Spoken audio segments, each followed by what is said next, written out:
Okay, so what we're going to do is I'm going to cover how we adjust the macros to achieve a desired result. Okay, so we're going to go ahead and I'm going to show you the video of how we start, and I'm going to use poker chips to sort of explain this a little bit. So as you can see, I have the poker chips laid out and the macros are broken down. Now, the calorie count is 1,524 calories, which we established through the client intake and the assessment. All right, now that gave us 117 grams of protein, it gave us 151 grams of carbohydrates, and then the associated water of 604 grams that's associated with those carbohydrates. So carbs carry 4 times their weight when they need to be processed. So look at the amount of water that's included in that meal plan. And then we go ahead, and the last macronutrient, of course, is your dietary fat. Now those are double the calories of your carbohydrates and your protein. So just for representation's sake, I'm going to go ahead and we're going to go just double those to give you guys an idea of that's how much fat we have in the diet, and that sort of represents the overall calories as well as the grams of fat. So we're going to go ahead and look at what we've got there. 117 grams of protein, 151 grams of carbs, 604 grams of water, and the 50 grams of dietary fat, all right, which is, remember, double the calories. Okay, so we tried that. It didn't work. We looked at the results, okay, and we came back in for the follow-up and the assessment, and we realized that we needed to adjust a few things. So that 1,524 calories still seemed to be right, but we weren't getting the desired effect as far as body composition, fat loss, and the improvement in overall lean body weight. So we had to make some adjustments. Now, so the first thing we did is we needed to adjust the protein. So we increased the protein from 117 grams up to 143. So we'll go ahead and add the additional protein into the macros there, which you can see by adding the chips. Okay, we increase protein, protein goes up. We then adjusted the we adjusted the carbohydrates down to 131. So we have to remove some of the carbohydrates. And don't forget, once we remove those carbohydrates, not much of a difference there, right? So far. We also have to remove the water that's associated with those carbohydrates. So we just adjusted the protein up and the carbohydrates back down again. All right.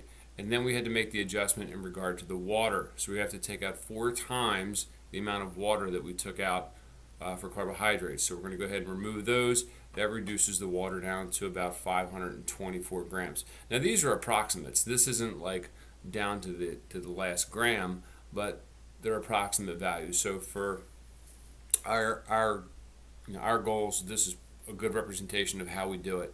All right, now what that did was it adjusted our calories to 1,551 calories. So it's not a huge difference in the total overall caloric intake, but the composition of those calories has now changed. So everything you see there on the board is now changed with the exception of the dietary fat. The biggest reduction came in the amount of water that was associated with the carbohydrates.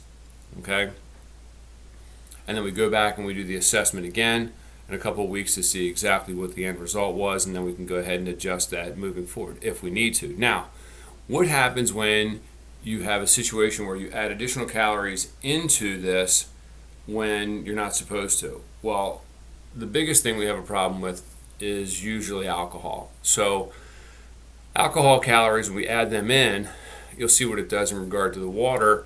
We're going to just go ahead and add, we'll just say it's 2 drinks. And we'll average that out to be about 10 grams of carbohydrate per drink, or 20 grams of additional alcohol carbohydrates.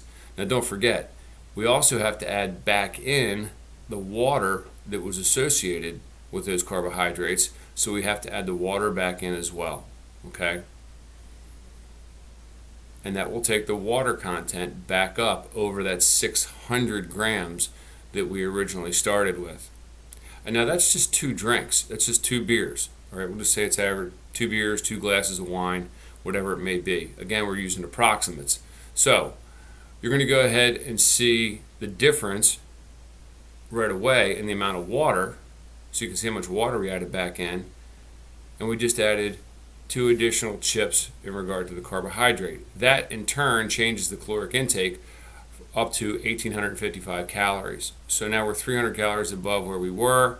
We're going to go ahead and adjust the carbohydrates back to the original value that we started with in the very beginning.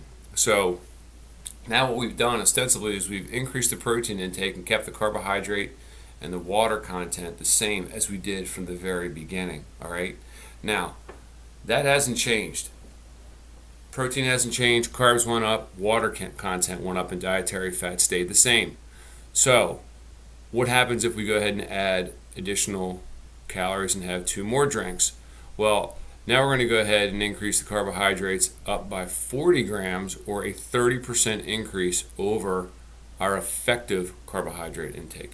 All right, so we're taking in a third more calories in carbohydrate than the effective meal plan that we were using. Now, what we have to do is we have to add in the additional water once again. So, as you can see, look how much water is being taken into your system just through the additional alcohol. And in many cases, it's not just the alcohol, it's the eating that's associated with that. But what I'm trying to show you is that, when we get to a meal plan where it's effective and you throw in additional calories, whether it's additional carbohydrates, whether it's alcohol, whatever it may be, what it does is it throws this balance off. So it's not effective anymore. It doesn't work. All right? And we've got to get rid of that additional water. So that 40 grams of carbohydrates, all right, we have to increase your water intake. It was 600 when we had the 2 drinks. Now we're going to go ahead and add 2 more in. And that takes it up to almost 700 grams of water. Okay? That in turn changes the caloric intake. So now, when we add the additional alcohol in, the calorie intake increases to 2,159 calories, or a 28% increase in total calories. And that's just one night.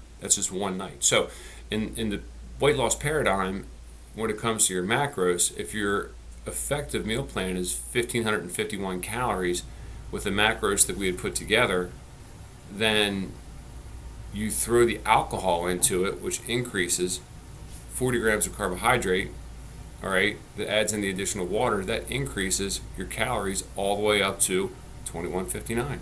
And that is where the major problem comes in regard to the cyclical weight gain and weight loss. So, just a quick representation of how we use the poker chips to sort of explain the macros and how small adjustments can get big results, and how like little bumps in the road can cause huge problems. So I hope you guys enjoyed it, and if you have any questions, hit the link below.